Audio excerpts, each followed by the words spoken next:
Assalamualaikum warahmatullahi wabarakatuh. Waalaikumsalam warahmatullahi wabarakatuh. Waalaikumsalam warahmatullahi wabarakatuh. Alhamdulillahirabbil alamin, Bapak Ibu. Kita masih diberikan kesehatan untuk bersama-sama sinkronus ya untuk melanjutkan kegiatan PPG kita, yaitu untuk modul 1 ya, pendalaman materi ya, khususnya pedagogi. Baik, untuk mengawali kegiatan pada siang kali ini, mari kita bersama-sama membaca basmalah. Bismillahirrahmanirrahim. Bismillahirrahmanirrahim. Oke. Bismillahirrahmanirrahim. Bapak Ibu, sinkronus hari ini kita akan membahas, mencoba nanti kita akan sharing ya, sharing diskusi berkaitan dengan tugas-tugas yang sekiranya Bapak Ibu mengalami kesulitan. Yang pertama yang eh, di awal kami sampaikan, jadi untuk analisa bahan, jadi Bapak Ibu nanti bisa apa namanya memilih ya, memilih kegiatan belajar ya, satu kegiatan belajar atau satu KB dari 4 KB atau dari 4 kegiatan belajar yang ada di modul.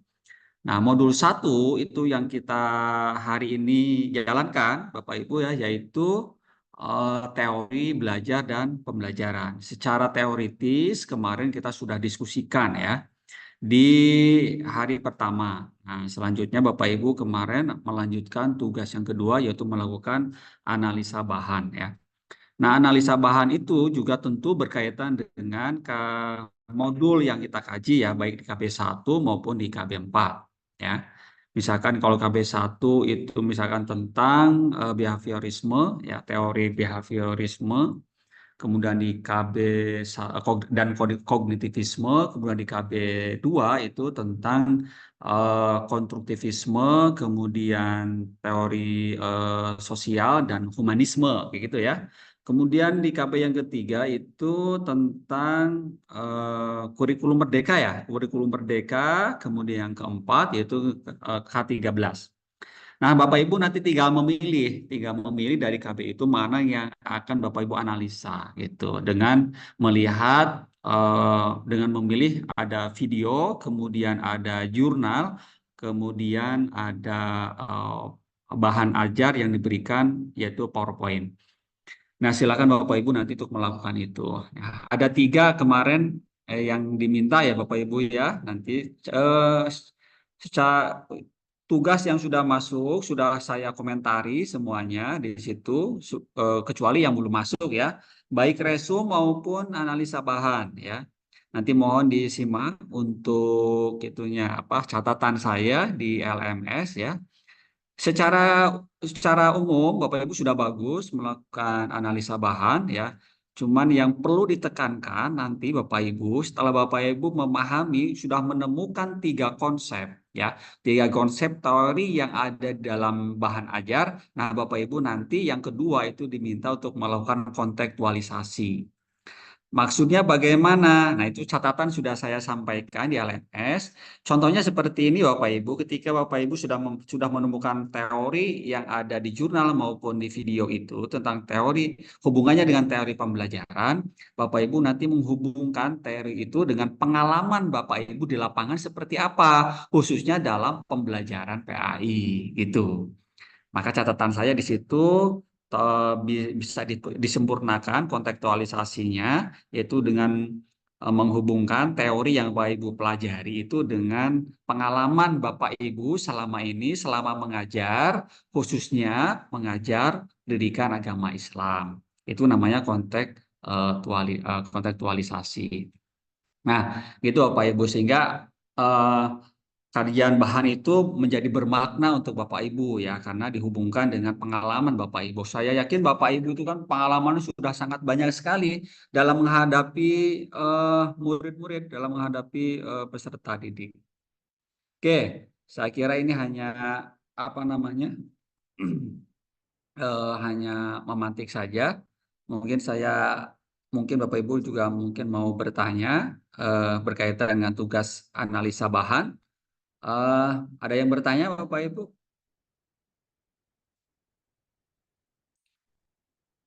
Atau kalau tidak bertanya, mungkin saya akan bertanya kepada Bapak Ibu ya. Mas Febri, Pak Febri, saya tanya. Mohon saya dikasih masukan. Iya, Pak. Pengalaman pengalamannya Pak Febri kemarin ketika menganalisa bahan, kira-kira apa Pak? Pengalaman. Eh, Memang awal-awal itu kesulitan ya, karena sempat teman-teman tuh juga pada nanya di luar grup 14 juga pada tanya terkait dengan KB-nya itu tuh seperti apa, apakah dikerjakan semua dari video, kemudian jurnal-jurnal yang ada. Ya, sempat saya sampaikan, tapi ini yang teknis dulu ya, Pak ya. Saya sampaikan bahwasannya itu kalau nggak salah sesuai penjelasan di Sinkronus 1 tuh kalau saya ya cuman milih salah satu aja kayak gitu. Akhirnya ya saya ngambil yang video, ternyata karena memang kemarin sempat ada gangguan teknis juga, jadi ternyata video lebih enak kan, kita bisa lihat dari YouTube juga untuk video yang teori pembelajaran. Jadi bisa diulang-ulang dan bisa lebih kayak memahami ulang apa yang sudah dilakukan di sinkronus pertama itu. Kemudian kita coba cari referensi terkait dengan apa kontekstualisasi dan merefleksikan dari hasil kontekstualisasi materi. Tapi pada intinya memang kayak keberlanjutan materi gitu ya Pak ya, dari resum 1 dan 2. Kemudian masuk pada apa ini yang analisis bahan. Nah, gitu. Makanya kemarin Mas Iko sempat saya tanyakan, apakah nanti di analisis bahan itu menganalisis dari materi resum yang sudah kita lakukan di KB 1, 2. Itu kan sempat saya tanyakan juga di sinkronus. Nah, dari situ saya berpikiran bahwasanya, oh, karena pas saya lihatnya itu kan pas video ya Pak ya. Jadi kemungkinan saya mikirnya ya, ya sudah saya coba lihat, saya coba aplikasikan dari KB1 ya yang teori pembelajaran. Kayak gitu aja sih Bapak untuk pemahaman awal saya terkait dengan tugas analis bahan aja. Ya, terima kasih Pak Febri. Saya kira kemarin juga Bapak Ibu sebelum mengerjakan sudah diskusi dulu ya, sharing di grupnya Bapak Ibu. Saya kira itu bagus, dinamis, sharing-sharing pengetahuan kalau ada tugas yang belum dipahami. Nanti tentunya ke depan karena ini masih banyak modul yang harus dianalisa, analisa bahannya cukup banyak. Nanti silakan bervariasi, tidak harus video ya. Analisis jurnal juga sangat bagus karena jurnal itu juga hasil-hasil penelitian ya. Hasil penelitian tentunya juga berkaitan dengan modul yang Bapak Ibu pelajari ya. Jadi bahan yang ada di situ itu kompleks ya, tinggal Bapak Ibu nanti memilih ya.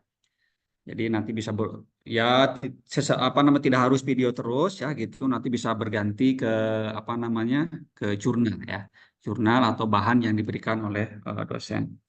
Oke, Bapak Ibu, saya kira untuk analisa bahan kemarin juga kita sudah sampaikan di sinkronus pertama. Untuk selanjutnya, Bapak Ibu, saya akan sampaikan berkaitan dengan analisa analisa materi itu berkaitan dengan PBL ya, Bapak Ibu. Nah, sebelum saya lebih lanjut menyampaikan tentang langkah-langkah PBL, ya, saya minta itu dulu, minta pendapat dari Bapak Ibu, sepemahamannya Bapak Ibu berkaitan dengan PBL itu seperti apa ya setelah Bapak Ibu melihat instruksi yang disampaikan oleh dosen di LMS gitu. Apakah sudah membaca instruksi PBL-nya?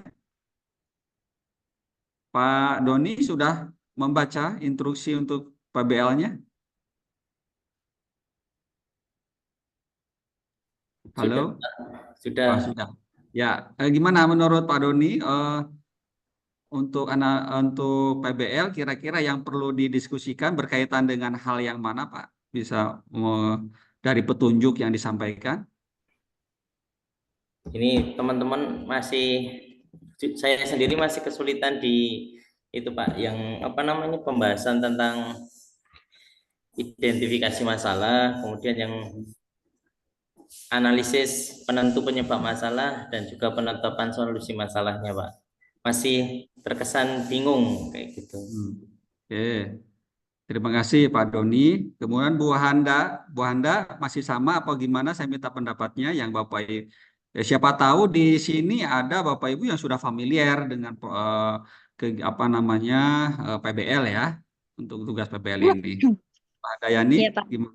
Kalau saya masih bingungnya yang itu loh, Pak, yang penyebab masalah sama analisis atau penentu masalah itu loh, Pak. Ya, penentu Kalau masalah ini ya. dulu kayaknya sudah pernah mengerjakan pas waktu eh, di MGMP atau apa itu saya lupa, pernah mengerjakan seperti ini, cuma tidak tidak 4 seperti ini, tidak. Itu kan ada 4, Pak, ya kan? 4 langkah. Ya. Oke, jadi masih belum bisa menentukan sebenarnya penentu masalahnya apa gitu ya, Bu Handa, apa gimana? Iya, antara penyebab masalah itu misalnya masalahnya itu anak-anak itu peserta didik itu minim minim minim apa ya, Pak? Responnya itu minim gitu loh tentang pelajaran. Nah, itu nanti penyebab minimnya respon peserta didik itu apa gitu ya kalau analisis penyebab masalah itu. Ya, oke. Oke, ya, ya Bu Handa, ya, terima kasih untuk sharingnya. Mungkin Bu Ayundi,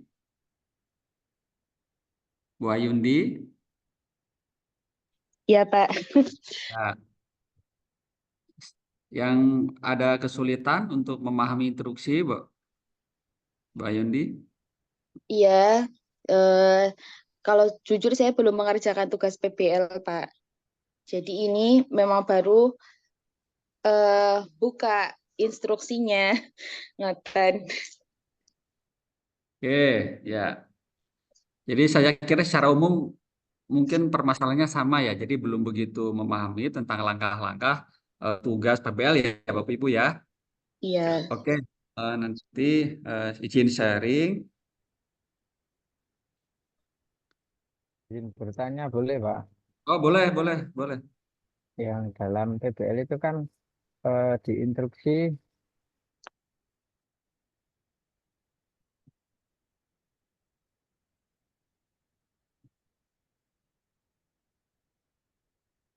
Gimana? Pak, sebentar Pak, maaf, maaf. Nah ini loh Pak, Pak, sebentar Pak.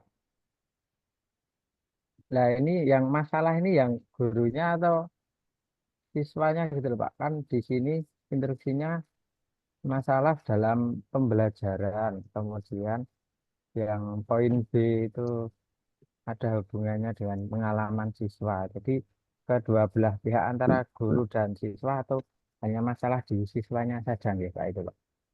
Oke, terima kasih. Iya, Pak. Ya, ya Pak Ahmad. Oke, Bapak Ibu. Jadi harapannya dari tugas PBL pedagogik ini kan berbentuk PBL ya, Bapak Ibu bisa menemukan berbagai permasalahan dalam proses pembelajaran ya, berkaitan dengan ya tentu pembelajaran pendidikan agama Islam yang selama ini Bapak Ibu geluti ya.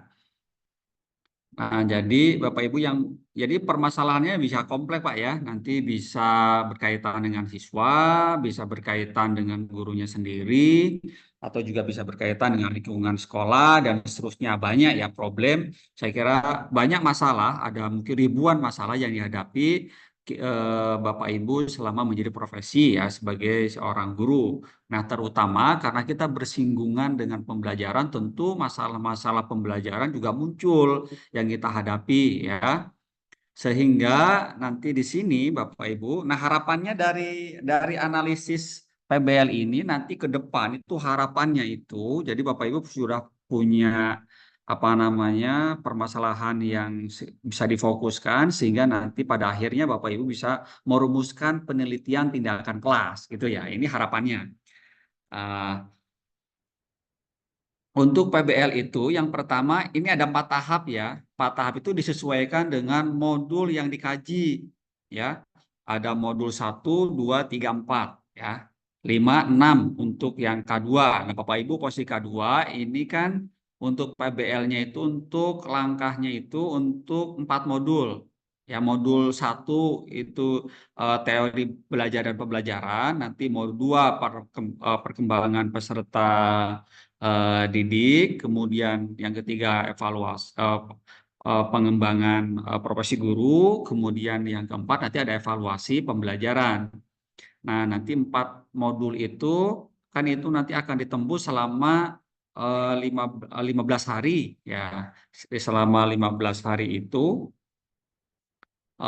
nanti Bapak Ibu langkahnya mengikuti ini ya. Nanti kalau tadi 4 modul kan ditempuhnya kan karena ini 1 modul 2,5 hari, berarti kan 10 hari ya, ditambah nanti modul 6, 5 dan 6 itu jumlahnya menjadi 6 modul, nanti menjadi 15 hari.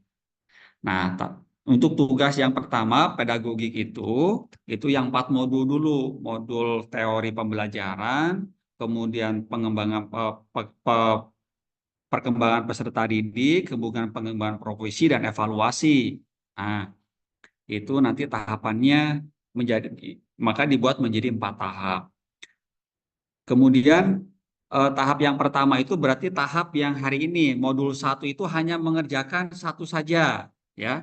Hanya mengerjakan 1 tahap identifikasi masalah ya. Hanya mengerjakan yang ini saja sekarang itu. Besok di modul 2 itu mengerjakan yang eksplorasi penyebab masalah melalui review literatur dan realitas review. Itu nanti di modul yang kedua hanya mengerjakan tahap yang kedua. Jadi tidak semua 4 tahap dikerjakan sekarang. Kemudian nanti di modul ketiga, Bapak Ibu nanti mengerjakan tugas analisis penentu penyebab masalah. Ya. Kemudian nanti di modul keempat itu Bapak Ibu mengerjakan penetapan solusi masalah, evaluasi dan refleksi terhadap pecahan masalah dan langkah solusinya. Ini 4 ini. Maka untuk hari ini Bapak Ibu di modul 1 itu yang diminta hanya apa? Silakan kemukakan identifikasi masalah pembelajaran di mapel yang Anda ampu. Jadi saat ini hanya mengidentifikasi masalah saja. Nanti besok nyambung di modul 2, nanti nyambung ke instruksi untuk melakukan eksplorasi penyebab masalah. Oke, itu ya Bapak Ibu. Jadi tidak semuanya hari ini, karena ini kan problem based learning, ya tidak bisa dalam satu waktu itu, karena tugasnya kan panjang. Oke, apa itu identifikasi masalah? Jadi Bapak Ibu itu diharapkan mampu menemukan beberapa masalah pembelajaran dan melakukan perincian masalah tersebut yang berkaitan dengan tugas guru dalam pembelajaran. Jadi Bapak Ibu pokoknya mengidentifikasi masalah-masalah pembelajaran yang Bapak Ibu hadapi. Apa? Itu. Nah, ini karakternya ya nanti masalahnya kompleks, banyak ya, dan terbuka, dan itu real juga, empiris juga yang Bapak Ibu hadapi. Nah, nanti Bapak Ibu bisa mengambil satu masalah yang Bapak Ibu hadapi dalam pembelajaran itu menjadi tema yang akan diusung dalam PBL ini. Nah, itu Bapak Ibu setelah menemukan masalah, mengidentifikasi masalah yang begitu banyak, diambillah nanti beberapa masalah yang akan ditindaklanjuti untuk dianalisis dan diselesaikan masalah itu. Kalau identifikasi masalah sudah, kemudian Bapak Ibu tahap yang kedua itu melakukan eksplorasi ya, eksplorasi. Jadi Bapak Ibu nanti menggali sebabnya apa sih masalah ini kok bisa ada gitu, bisa muncul dalam pembelajaran ya. Itu kemudian itu nanti masalahnya itu kemudian disandingkan atau dikaji dengan teori-teori disebut dengan literatur review. Nih, literatur review ya. Kemudian juga dihubungkan juga masalah tersebut itu juga hasil daripada kajian realitas review. Maksudnya bahwa bahwa masalah itu bukan asumsi Bapak Ibu gitu ya, tapi juga hasil daripada observasi, hasil dari pengamatan, hasil dari wawancara gitu loh. Itu namanya realitas review.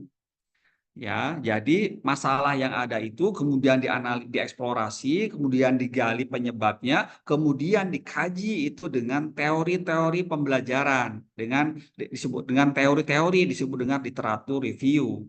Kemudian masalah tadi itu kemudian itu berangkat daripada kajian realitas review, yaitu hasil dari observasi, pengamatan, wawancara kepada teman sejawat, wawancara kepada siswa, wawancara kepada kepala sekolah, wawancara kepada stakeholder lah gitu. Nah, itu namanya eh, realitas review. Nah, kemudian yang ketiga, setelah Bapak Ibu mengeksplorasi tentang masalah, kemudian dikaitkan dengan kajian teori dan hasil kajian di lapangan. Kemudian yang ketiga, Bapak Ibu nanti mengungkapkan kira-kira penentu masalah ini apa gitu loh, yang bisa kira-kira apa gitu ya. Di sini maka Bapak Ibu bisa menentukan akar penyebab masalah utama dan penyebab masalah lainnya yang relevan berdasarkan hasil eksplorasi penyebab masalah yang di atas tadi. Kemudian di situ Bapak Ibu nanti bisa menentukan kira-kira menetapkan solusi yang masalah yang relevan itu untuk mengatasi masalah yang Bapak Ibu hadapi itu apa? Itu di tahap yang ketiga. Kemudian setelah Bapak Ibu nanti mengetahui akar masalah, penyebabnya masalah itu, kemudian keempat, Bapak Ibu langsung menetapkan kira-kira ada solusi untuk menyelesaikan masalah ini. Ya, solusi untuk menyelesaikan masalah ini adalah melalui apa? Kemudian di situ Bapak Ibu melakukan evaluasi, kemudian melakukan refleksi dan melakukan refleksi terhadap pemecahan masalah, kemudian apa langkah-langkah dan solusinya. Nah, secara simpel gini, ketika Bapak Ibu menemukan masalah, kemudian akar masalahnya itu apa, kemudian Bapak Ibu menentukanlah solusi untuk menyelesaikan masalah itu, gitu loh. Nah, tapi kalau sudah menemukan solusi, nah solusi itu harus dievaluasi dan direfleksi, gitu. Jadi sederhananya seperti itu. Oke. Nah, itu. Jadi gambarannya seperti itu. Di LMS sudah ada contoh ya. Sudah ada. Nah, selanjutnya dari tadi penjelasan yang kami sampaikan, kira-kira Bapak Ibu ada masalah di mana? Masih kesulitan di sebelah mana? Ada yang mau bertanya atau ada yang sharing? Atau perlu contoh konkret yang perlu disampaikan? Halo, Bu Farah, gimana Bu Farah? Pak, saya sudah mengerjakan Hmm. di poin pertama yang identifikasi masalah, cuma belum tahu apakah kerjaannya benar atau tidak Nah, gitu. yang penting sudah berusaha gitu. Yang penting kan Apakah perlu ada masalah nggak Bu? dikonsultasikan? Ya ada masalah kan di situ? Tidak. Nggak ada masalah, identifikasi masalah, tapi tidak ada masalah gitu. Oh, ada. Oh iya tentunya ada. Berarti kalau sudah ada masalah udah benar Bu. Takutnya identifikasi masalah, tapi di situ tidak ada masalah. Ya Ada. seperti Bu Farah itu tidak punya masalah piutang gitu. Tapi kok dituduh sama Pak Febri, wah Bu Farah punya hutang, nah, berarti kan ada masalah. Masalah tutup masalah itu. Kalau identifikasi masalah itu sudah ada masalah, berarti udah betul Bu. Ya. Nah, nanti masalahnya dikaji dengan teori dan hasil kajian lapangan gitu. Yang sudah Baik. mengerjakan siapa lagi? Pak Alfian sudah mengerjakan dari waktu clear ini, jauh-jauh ini. Sinyalnya kuat nggak Pak di sana Pak? Pak Arizal apa Pak Alfian? Alfian, Pak itu ya Pak Alfian yang dari waktu clear atau dari mana ini? Saya dari Grogol, Pak. Oh, Grogol, itu deket ya. Oke. Gitu, mungkin saya izin share. Tadi ini kan sudah ada contoh ya Bapak Ibu yang ada di LMS ya. Sudah ada contoh, itu contohnya seperti ini ya. Jadi Bapak Ibu dari sekarang memang harus ini udah mulai berpikir kritis gitu ya. Nama siapa gitu ya. Ini contohnya nanti untuk lembar kerjanya ya Bapak Ibu ya. Nanti kelasnya apa, kemudian tema. Nah, tema itu kalau di kalau di dosen itu, kalau tema itu muncul setelah ada masalah gitu ya. Jadi tidak tiba-tiba ini muncul ya, ini tidak tiba-tiba muncul, ini pasti kan bersumber dari masalahnya. Tuh ya. Nah, di sini itu kan yang pertama mengidentifikasi masalah ya. Namanya identifikasi masalah ya sudah masalah apa saja yang diidentifikasi gitu, yang dieksplor. Ini kan hanya contoh ya Bapak Ibu. Misalkan temanya itu pembelajaran berbasis CTL. CTL itu adalah contextual teaching and learning ya, dalam meningkatkan daya kritis siswa gitu kan. Kalau dalam bayangan Bapak Ibu, kira-kira kenapa perlu ada CTL? Ini kira-kira masalah yang ada di sini apa? Berkaitan dengan ini ya Bapak Ibu ya. Nah, ini kan berkaitan dengan ini gitu. Nah, tuh. Ya, gitu.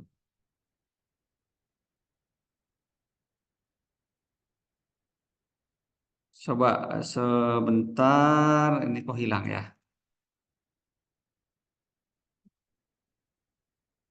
Hmm.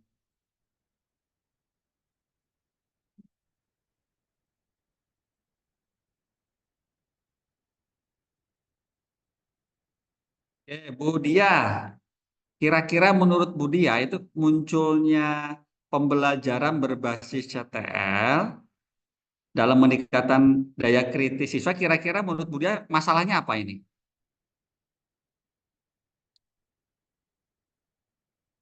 Halo Bu Dia,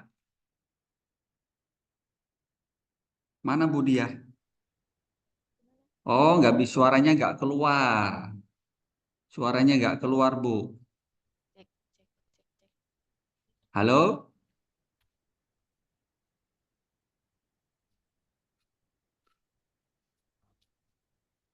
Pak Ahmad Saifuddin. Kira-kira menurut Pak Ahmad Saifuddin apa ini? Kalau dilihat dari temanya. Kalau dari temanya mungkin ya, perlu mengaitkan antara bahan ajar atau materi dengan realitas atau kenyataan. Mungkin seperti itu, Pak. Oke. Ya, betul. Ada yang lain, Pak Fajar? Ya, Pak, sebelumnya mohon maaf untuk saya tadi kan kurang teliti dalam membaca perintah di SQL itu. Jadi tadi saya kerjakan semua sampai nomor 4 itu, Pak. Dan sudah saya kirim itu. Jadi Oh, kenapa diulangi lah, Pak. Pak Fajar sangat hebat. Bisa menyelesaikan 4 masalah dalam satu hari. Saya dari pagi sampai siang, Pak, tadi, Pak. Nanti bisa direvisi Pak, kalau sebelum dinilai itu bisa yang dihapus yang 3 masalahnya, yang dikirim hanya 1 masalah itu bisa Pak Fajar, Berarti untuk dikirim ulang Pak, Pak, kalau saya, filenya itu ditimbali gitu loh maksudnya, oh, gitu. bisa ya. Tuh. Untung saya belum baca punya Pak Fajar sampai 4 langkah sudah selesai. Ya, oke. Izin, Pak. Ya, Ini punya saya juga sama seperti Pak Fajar. Jadi tadi pagi saya sudah mengerjakan sampai 4, Pak. wah Anda Tetapi, hebat. iya Pak, tapi saya mengerjakannya tidak seperti yang ada di contoh ini, Pak. Jadi langsung saya tulis identifikasinya seperti itu, Pak. Jadi saya buat kolom seperti yang ada di sini. Instruksi yang di bawah instruksi Ya. tugas PBL itu, Pak. Gimana, Pak? Atau Ya. nanti saya yang kolom kedua sampai keempat itu saya hapus atau saya harus membuat seperti di contoh? Ya, diusahakan seperti contoh, Bu. Jadi gini, tugas ini berkelanjutan ya, Bapak Ibu. Jadi betul-betul makanya ini kita perlu diskusi berkaitan dengan ini. Penentuan tema itu penting. Karena ini akan dibawa sampai selesai. Apalagi ini nanti bisa dikembangkan menjadi penelitian tindakan kelas. Jadi betul-betul ya langkahnya harus sesuai gitu. Oke, tadi disampaikan ya di sini tuh kita melihat dari tema ini kita sudah melihat yang pertama itu kita bisa melihat masalah itu bisa jadi di sini adalah siswa kurang kritis, ya. Yang kedua, kenapa berbasis CTL itu konteks mungkin dianggap bahwa pembelajarannya belum kontekstual gitu. Kemudian karena tadi itu hubungannya dengan kontekstual, sekarang yang lagi ramai itu tentang judi online. Padahal judi online itu berkaitan erat dengan elemen fikih gitu ya. Oke. Itu kalau dari sisi judul ya, tapi sebenarnya penjelasannya ada di sini. Jadi, nah setelah kita menemukan kira-kira masalah yang dihadapi Bapak Ibu dalam pembelajaran tadi, oh siswa kok kurang kritis ya. Eh, jadi ini tuh dua ya, aja ada dua. Jadi satu itu kita ingin pembelajarannya itu berbasis kontekstual. Jadi masalah-masalah kontekstual menjadi kajian dalam pembelajaran fikih dalam rangka apa? Meningkatkan kritis siswa. Aja ada dua targetnya ya. Targetnya ada dua ini. Ya, tadi target itu menjadikan siswa kritis ya yang dianggap belum kritis. Ya tentu ini kajiannya adalah kajian empiris ya Bapak Ibu ya, tidak asumsi ya. Ya. Oke. Yang kedua, kita ingin pembelajarannya itu berbasis istilahnya isu-isu hangat terkini. Nah, maka di identifikasi masalah kita kasih prolog dulu gitu ya, di sini kasih prolog itu banyak isu-isu yang dihadapi ini. Di sini ya pembelajaran perlu menghadirkan isu-isu keagamaan yang dihadapi oleh siswa. Isu keagamaan terus berkembang ya. Ada game online, sekarang kemudian judi online, sampai judi online kan itu masalah hari ini yang dihadapi kan itu ya. Dan masih banyak yang lain ya.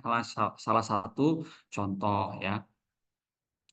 Kemudian ini kurangnya daya kritis siswa dalam melihat tiap isu yang berkembang sehingga siswa terjebak pada keikutsertaan dalam penyebaran berita hoax. Ya, ini kenapa siswa itu senang menyebarkan berita-berita karena mungkin daya kritisnya kurang ya. Daya kritisnya kurang. Nah, untuk meningkatkan kemudian dia cepat untuk membuli, kemudian terjadi kekerasan ya. Jadi itu karena siswa lemah dalam menganalisa sebuah berita. Nah, untuk memancing dia itu supaya kritis itu maka dengan pembelajaran CTL. Kemudian di situ baru ditemukan maka masalah yang dapat diidentifikasi adalah ini daya kritis siswa di zaman digital perlu untuk diasah melalui pembelajaran di dalam kelas maupun di luar kelas. Mengingat bahwa siswa dalam realitas dihadapkan pada fenomena sosial yang kompleks. Kemudian yang kedua itu menghadirkan permasalahan atau isu-isu yang dihadapi siswa dalam kegiatan sehari-hari ya masih dipandang kurang. Jadi masih dipandang kurang dalam pembelajaran pendidikan Islam. Jadi menghadirkan permasalahan atau isu-isu itu dianggap masih kurang gitu ya. Kurang di dalam proses pembelajaran sehingga perlu menghadirkan pembelajaran yang kontekstual. Ini ada dua masalah di sini ya Bapak Ibu ya. Oke. Setelah itu kemudian yang kedua itu nanti masalahnya udah ketemu tuh di atas. Kemudian eksplorasi penyebab masalah melalui literatur review dan realitas review. Kemudian di sini literatur reviewnya apa? Ya, literatur review itu kan maksudnya teori ya, teori berdasarkan referensi buku, jurnal dan seterusnya. Ya, kita sampaikan literatur reviewnya di situ. Ya, kenapa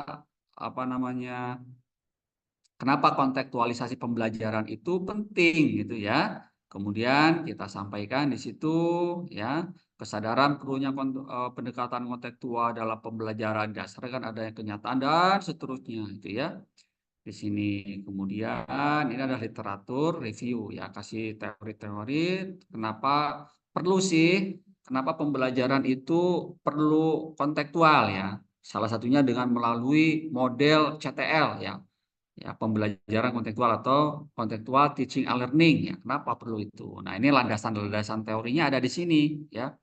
Nah, karena dalam perkembangannya CTL memberi titik tekan pada cara berpikir tingkat tinggi, higher order thinking hot dalam rangka tadi meningkatkan daya kritis. Kemudian di situ ada teori-teori ya. Bapak Ibu, ada teori-teori ya, teori-teori. Nah, kemudian di terakhir jangan lupa kita menyampaikan ya gagasan kita di situ. Salah satu metode untuk meningkatkan daya kritis siswa yaitu dengan pembelajaran kontekstual. Selain meningkatkan daya kritis siswa, eh, siswa melalui pembelajaran kontekstual, selain meningkatkan daya kritis siswa, pembelajaran kontekstual menjadikan pembelajaran lebih bermakna karena bersentuhan dengan realitas sosial. Setelah itu kemudian realitas review. Ya, realitas review ini. Realitas review itu disandingkan dengan realitas yang Bapak Ibu hadapi di lapangan atau di masyarakat. Tentunya itu harus didukung dengan hasil kajian-kajian empiris ya, seperti di sini. Ini kajian-kajian empiris ya. Kemudian juga disandingkan dengan realitas di lapangan ya.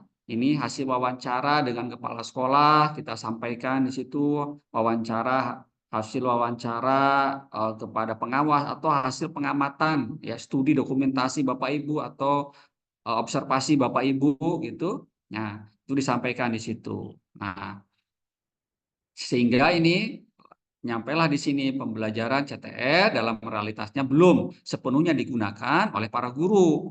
Ya, pembelajaran kebanyakan masih didominasi oleh kegiatan ceramah sehingga siswa menjadi pasif. Ya, model CTR diharapkan mampu menjawab permasalahan peserta didik dan mampu meningkatkan daya kritis siswa. Nah, kemudian setelah ketemu literatur review dan realitas review, maka Bapak Ibu langsung melanjutkan ke tahap yang ketiga, analisis penentu penyebab masalah. Apa sih penentu penyebab masalahnya? Kenapa kita harus menggunakan CTL dan juga kenapa siswa harus meningkatkan daya kritis siswa, gitu ya. Penentu masalahnya apa? Kita sajikan dulu data-data berkaitan dengan penentu masalahnya apa dan seterusnya di situ. Kemudian hasil penelitian dan seterusnya ya, data-data empirik ya. Kemudian di situ kita menyampaikan perlu melakukan terobosan dalam model pembelajaran dalam meningkatkan daya kritis siswa yaitu dengan pembelajaran kontekstual. Salah satu penyebab kurangnya daya kritis siswa disebabkan oleh pembelajaran berbasis realitas sosial atau kontekstual dan model pembelajaran yang kurang tepat. Bisa jadi di situ. Nah, setelah itu, kemudian yang keempat, penempatan solusi. Apa solusinya? Nah, solusinya penetapan solusi adalah solusinya yaitu dengan menggunakan solusi untuk menyelesaikan berbagai permasalahan seperti yang disampaikan pada eksplorasi masalah dan penyebab masalah yaitu dengan melalui pembelajaran kontekstual itu adalah CTL, Contextual Teaching and Learning. Kemudian di situ kita menyampaikan pentingnya kontekstual itu khususnya dalam pembelajaran fikih ya, khususnya berkaitan dengan judi online. Setelah itu Bapak Ibu nanti setelah menetapkan solusi, kemudian nanti melakukan evaluasi dan refleksi. Evaluasi dari model yang kita tawarkan, kemudian kita melakukan refleksi. Tentu model yang kita tawarkan itu ada kelebihan dan kekurangan. Itu sampaikan Bapak Ibu di situ. Kelemahannya, kemudian kelebihannya, gitu ya, sebagai evaluasi itu. Nah, kemudian langkah selanjutnya adalah guru dapat terus melakukan inovasi dalam pembelajaran sehingga pembelajaran lebih efektif dan efisien, selalu menghadirkan dan mengintegrasikan setiap permasalahan yang dihadapi peserta didik akan menjadikan pendidikan lebih bermakna. Kemudian langkah solusinya apa? Elemen fikih dipilih dalam tema pembelajaran karena fikih adalah materi yang banyak bersentuhan dengan pola kehidupan masyarakat, sosial masyarakat. Untuk menyelesaikan masalah tersebut, solusinya adalah ini. Ini adalah langkah-langkah solusinya. Siswa diberi kertas, mengambil salah satu permasalahan, membuat dan seterusnya. Kemudian langkah-langkah penyelesaian masalah itu kemudian melalui ini. Salah satu contohnya melalui CTL ini. Oke. Nah, gitu Bapak Ibu. Oke. Nah, secara lebih lengkap dan rigid, silakan Bapak Ibu, contoh ini yang ada di LMS di-download, kemudian dilihat. Alurnya seperti apa, diikuti. Gitu.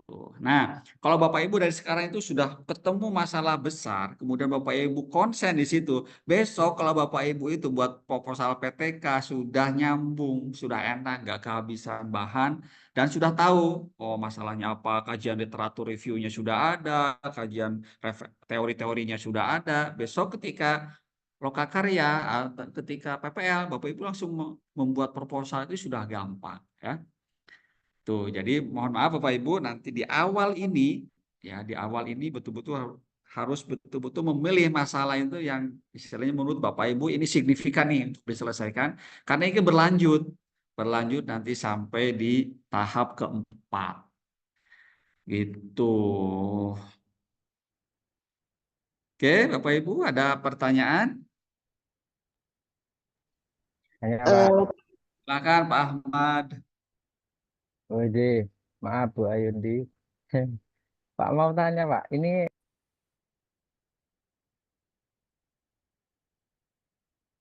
Mati Pak, itunya.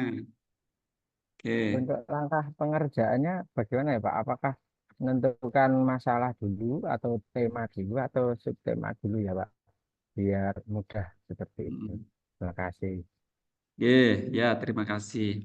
Seperti halnya Bapak Ibu kemarin membuat skripsi, itu yang dicarikan masalahnya dulu baru muncul judul ya Pak ya. Jadi kadang-kadang mahasiswa itu datang ke dosen bawa judul, tapi ditanya masalahnya tidak tahu. Tapi seharusnya kan dia punya masalah apa, kemudian dari masalah itu nanti akan muncul tema Pak. Jadi masalahnya yang identifikasi masalah dulu, masalahnya apa gitu. Nah, ketika masalah sudah ketemu, nanti otomatis Bapak Ibu akan muncul. Oh, temanya kira-kira ini. Nah, yang temanya ini, kemudian ini. Jadi gitu, Pak. Jadi jangan, ya boleh. Pak, boleh nggak judul dulu? Ya boleh. Cuman nanti kan kita pemikirannya kan nanti, oh judulnya gini di otak-atik gitu ya. Jadi bagusnya identifikasi masalah, otomatis nanti judul karena muncul sendiri dari identifikasi masalah itu. Gitu Pak Iya Ahmad Pak. Rupadi. Ya boleh Iya saja Pak. kalau Pak Rupadi misalkan langsung dari judul dibuat masalah, ya bisa aja Pak. Tapi Ya soalnya biasanya, ya tadi lihat di contohnya itu kan urutannya kan dari tema terus kemudian ada subtema seperti itu. Bayangan saya itu oh harus menentukan tema dulu nih baru mencari bahan-bahan. Wah jadinya PJDL nanti ketemunya kan Pak. ya enggak bisa Hmm. dari tema atau dari bawah, tapi biasanya dari bawah Pak, dari identifikasi Oke, oke, masalah oke. baru nanti muncul tema. Itu kan karena sudah jadi Pak ya, contohnya dari udah Oke. ketemu tema, subtema udah ketemu gitu. Jadi kan memang seperti itu, tapi kan itu kan contoh, tapi kan sebenarnya secara kalau kita menulis Oke. jurnal itu, saya menulis jurnal itu ya biasanya saya membuat latar belakangnya, pembahasan dan seterusnya, barulah muncul judul. Jadi nggak kebalik gitu. Ya berarti nanti yang dikumpulkan belum ada temanya ada apa ya Pak? Ya Berarti. temanya harus sudah ada kan, sudah identifikasi masalahnya sudah ada Pak. Masa temanya belum ada? Oh, berarti menentukan judul atau menentukan tema atau judul itu dari masalah saja sudah bisa Pak. Ya bisa Pak. Masalah sudah kalau sudah teridentifikasi, ya udah tahu masalahnya apa, itu bisa menjadi tema. Ya. Oke, ada. Jadi Makasih Pak. silakanlah Bapak Ibu nanti bisa mengaturnya mau mulai dari tema dulu atau identifikasi masalah dulu. Tapi yang bagus itu memang ada identifikasi masalah nanti muncul tema. Kalau dibalik juga boleh kok. Tema dulu baru dicari masalahnya.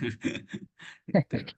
Kan Oke, tadi itu makasih Pak. tema judi online itu kan tidak tiba-tiba, kan berdasarkan dari masalah yang dihadapi. Kemudian muncullah Oh, judi. gitu. Atau Bapak Ibu sudah ada dalam pemikirannya, wah ini temanya tentang game online, ya sudah berarti kan sudah ketemu tuh tema, nanti tinggal diidentifikasi tentang maraknya game online, siswa tidak mau belajar dan seterusnya.